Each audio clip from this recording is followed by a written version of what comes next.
Hello everyone, welcome to the first episode of Journaling January. I've decided for this month I'm going to try to post some videos talking about the things that have been happening, either directly to me or around the world.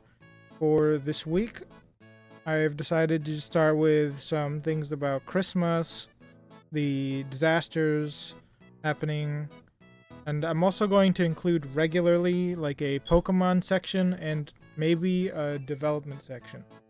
Let's get into it. I'd actually like to start, because this is the first one, by talking about what I mean by Journaling January. I've been wanting to do things regularly per month, something different, and I like to also alliterate. I've decided that for this month I'm kind of doing like a vlog style talk out loud video, kind of like a podcast I guess, but not really, where I just talk about things. And I'm thinking that maybe I'll get more and more deeper and deeper into the stuff until we basically just become a slop channel. But for today, I'm just gonna start with some pretty basic recent events. I would like to also add, as a part of the intro, that I am going to be putting some B-roll footage of gaming that I have done pre-recorded. It's likely going to be some Minecraft because I am setting something up for Minecraft March, which is a project I'm going to be doing for March. It's gonna have some surprises, so look forward to that. Anyway, let's get into the first topic of this episode. I guess it's kind of an episode. In the disasters that are happening in California. Now, I don't live in California, but I have some extended family there, and I am hoping they're going to be alright because they live around the same area as there, so hopefully, but not quite the same area, so hopefully they'll be fine. But it's been apparently quite a wild ride of destruction there. Not only was there the wildfires, but also apparently an earthquake happened. So I would just like to start with that and say my condolences to all the people who are happening there, to all the things that are happening to the people there. Secondly, I'm gonna get into this kind of weird thing that happened this year for Christmas. I know I'm a little late, it's been like 2 weeks since Christmas, but my Christmas was kind of delayed, It feels like Christmas was the least magical this year for me. I didn't get like any gifts that I wanted. I got like nothing that I really wanted. I almost got nothing even. But in a surprise twist, I actually got like the two things that I did want delayed. I got this controller here. It is a DualSense, whatever you want to call it, the PS5 controller. I really like it, even though I saw a review online that said that they're kind of bulky and annoying to play with. But I enjoy it. I've likened it a lot to like an Xbox controller, but with just the design of a PS4 controller, Like the layout, I guess, the button layout. Which is neat. I really like it. But the more interesting thing that happened was what happened with the second thing that I wanted, which was my bike to be fixed. It's been constantly having this issue that it would get deflated in the front tire. Something happened with it that we thought would fix it, but didn't exactly fix it. So we took it to this bike shop in, I'm just gonna say a place like an hour away from where I live, and they replaced the tire. I think they actually replaced both the tires, even though only one of the tires was broken. But whenever we got home, it was deflated. And I noticed that, perhaps way too late, the cap for the air pump, like where you pump the air in, was missing. Which made me think that this whole time, the tires weren't broken, and in fact, it was just that it wasn't capped off. Now I'm gonna see tomorrow whether or not this is still true. If it's deflated by tomorrow, then it actually is broken, and it's actually something else completely wrong with it, not just the tires. But if they are not deflated, we may have gotten a little scammed by the bike shop. Now, this was like more than just a bike shop, but they had like a whole section, so I feel like they should have been they should have been experts on this, right? They weren't like ramshackle shop. They weren't like a ramshackle shop. So it's kind of awkward that it got deflated anyway. I must have lost that cap like 7 years ago. I would at least no wait, I'm just realizing it's 8 years ago. Not 7 years ago. Frick, 2025. Because I think I got my bike around 8 years ago. It might have been 7 years ago though. 7 to 8 years ago. During a Christmas as well, so I hope it's fine now, but also we probably got scammed with those wheels. I'm glad it worked. I got to bike on it today actually though. I'm recording this on January 10th, and it felt really good to bike. I'm really exhausted because it's been literally again years since I've last biked. Because again I lost that cap years ago. I feel really numb after that. But moving on from that, we're going to move on to the section of the video where I complain about Pokemon. I'd like to preface this by saying I am a Pokemon Company opponent, as in I do not like the corporate Pokemon companies like Pokemon Company and Nintendo, and not the game as a whole. I actually really like Pokemon. I like the concept of Pokemon as a whole. This is the only time I'm going to say this. I like the concept of Pokemon as a whole because I like the different mixes. The potential is high there. That there's these many different options you have for like what is functionally a super JRPG in terms of the characters you get to choose. And that's why I like a game like Pokemon Infinite Fusion where there's so many different options, so many different ideas you can mix and match. And I especially like Fakemon ROM hacks, because they usually mix things up. But anyone can tell you that the last few games of Pokemon have been a real tragedy. When I got Sword and Shield, I knew like, oh my god, it's been really downhill. I was like super disappointed with Sword and Shield when I got Sword. Been kind of forced to get the other ones though. Actually, I did enjoy Pokemon Legends Arceus, to be fair. But I'm really deciding. It was like, I guess with Scarlet and Violet, I've really set my mind on never buying a Pokemon game ever again. Like, not even ZA. I'm not even gonna get ZA. Just to also let you know, I was a former VGC player. What that is the video game championships. I actually went to Worlds as a senior, and actually no, I went to Worlds as a senior. There's like there used to be 3 age actually no, I think there still are 3 age divisions.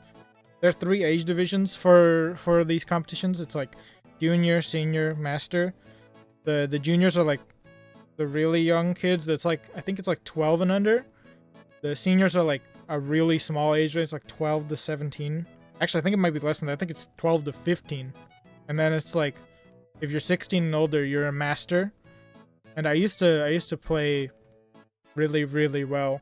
Actually, at Nationals, once won the Swiss. I won the Swiss in seniors.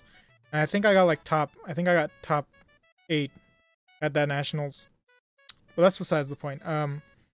I'm a former VGC player. I kind of have to sometimes play for my brother's sake, who is more of a VGC player than me. Like, I'll join in on like locals if they need padding for the player count. And sometimes I'm forced to play it at like a big event. I don't really like playing at majors now. Like, every single time I play a major, my head hurts like halfway through the rounds, and I don't think I can ever play a major anymore. Sometimes I'm just forced to do it. But on to the topic that I want to talk about with Pokemon, my Pokemon rant. I have the DLC for Scarlet and Violet, because again, believe it or not, this is one of the main reasons I don't like these new line games. If you want to even play VGC right now, you have to buy the DLCs. You have to buy Legends Arceus. I mean, Legends Arceus is a good game, but like, the fact that you have to buy it is really bad. And you have to buy Pokemon Sword and Shield, because the best Pokemon is from Sword and Shield in the DLC, which means you have to buy the DLC. It's a real annoyance that this is the alignment of things you have to buy. But getting into the DLC, I had like a recent, like just an epiphany exactly today that Terapagos is boring. Like, design-wise, it's a boring Pokemon, right? I've realized that Terapagos the turtle, this is like the gem turtle. He's super boring because I feel as though there's squandered potential here.